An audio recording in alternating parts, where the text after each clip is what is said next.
The film starts with 4 people laying on the ground, riddled with bullets. We hear the voice of Andromache, the Scythian Andy, saying how tired she is of all this. Sometime earlier, Andy meets with one of her partners, Booker, in Morocco. They join their other partners, Joe and Nikki. The 4 of them are immortal assassins who have lived for centuries. They are so devoted to staying hidden that Andy must discreetly erase a picture that a group of women took that she is seen in. They are set to meet with an ex-CIA operative, James Copley, who tasks them with catching a militia responsible for terrorizing locals with kidnapping and violence. The team accepts the mission and is flown to South Sudan. As they gear up and enter the base, they quickly realize they were set up before the militia in question steps out to mow them all down with bullets, leading to the intro scene. The 4 lay bleeding until their powers allow them to push the bullets out and heal quickly. The militia is surprised but have little time to react further as the team starts killing them, with Andy wielding her axe against the mercs. They spot a camera and figure that Copley had set it up to expose their secret. Andy destroys the camera, and the 4 escape and resolve to stick together to find Copley.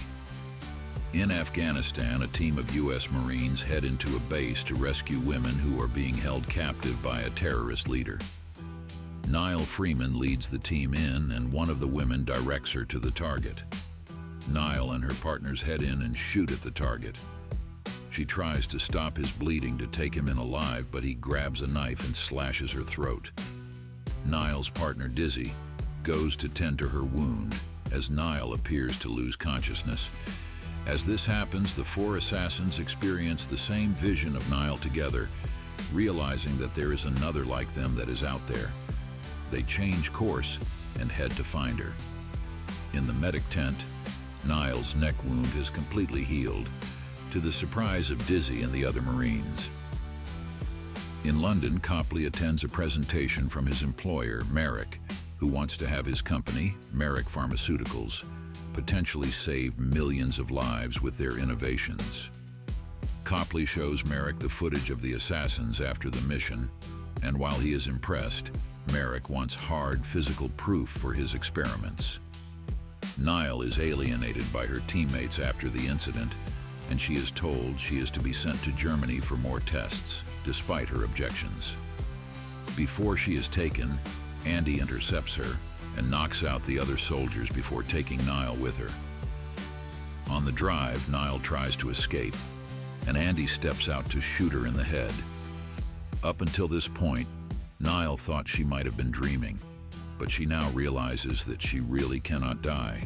They make it to an air base where a pilot takes them to France. After Andy falls asleep, she finds that Nile tied her arm to the plane and is trying to force her and the pilot at gunpoint to land the plane.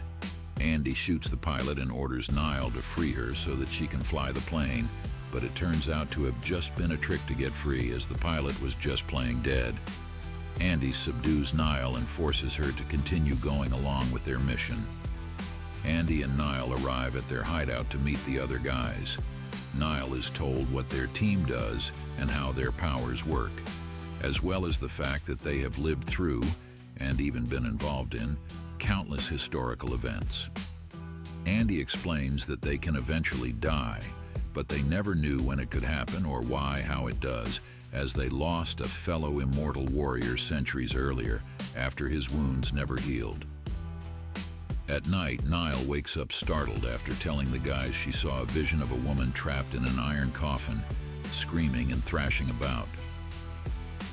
Booker tells her that the woman was a former partner of theirs, Quinn, who was the first of the immortals that Andy found.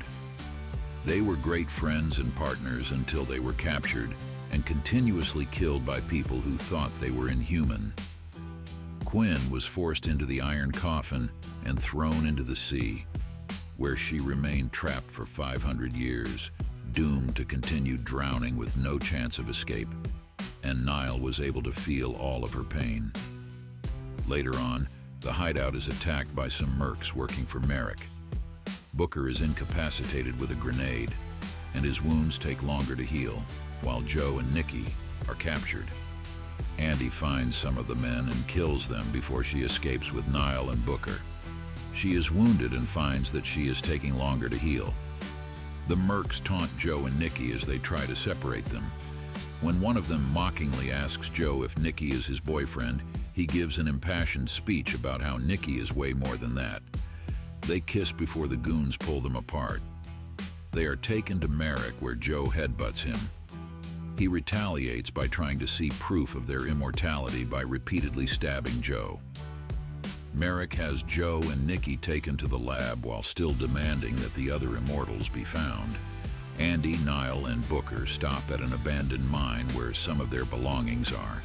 Andy fears that they may be tracked after she was wounded by one of the men back at the hideout. As they plan their next move, Nile continues to have questions about her newfound destiny. She is more reluctant to go along after Booker says that he has already outlived all of his children. Nile thinks about her own mother and brother and how they had to mourn her father when he was killed in action. Andy goes to a nearby pharmacy to have her wound tended to. Later, as they proceed to carry on their mission, Nile decides to back out and spend whatever time she has left with her family, and Andy lets her go. However, Nile later finds a gun clip in the trunk of the car, realizing Booker intentionally gave Andy an empty gun. Andy and Booker track down Copley and move in to get him, but Booker reveals his alliance with Copley and shoots Andy in the back. He justifies his betrayal by saying that Merrick may have found a way to end their immortality so that they can die peacefully. Booker then notices that Andy is still not healing as quick as she was. Merrick has his men take her and Booker to join Joe and Nikki, fully intent on potentially killing them all if it means he has found his breakthrough. After Joe and Nikki find out about Booker's deception, they turn on him as well. Nile finds Copley and forces him to help her rescue the others, but he is more than willing after seeing what kind of man Merrick really is. Copley had been gathering information on the exploits and heroics that the Immortals have performed throughout the centuries. They make it to Merrick's building and kill his men before freeing the Immortals. Instead of leaving, Andy opts to stop Merrick then and there to prevent him from hunting them any further. After killing another slew of mercenaries, Merrick finds Andy and Nile. After he attacks, Andy jams her axe into his neck, and as he tries to shoot her, Nile tackles him out the window, and they both land on a car. Nile heals up while Merrick is a dead, bloody mess. The team then leaves together, and Andy's wounds eventually heal. Copley helps set up Nile's situation as being killed in action, meaning her family will have to mourn her as they did her father. Meanwhile, the other Immortals force Booker into a century-long exile for his betrayal, and he bids them farewell. The others decide to continue working with Copley as long as he can help them stay hidden. 6 months later, Booker drunkenly returns to his apartment in Paris. He's greeted by a very unexpected visitor, Keane.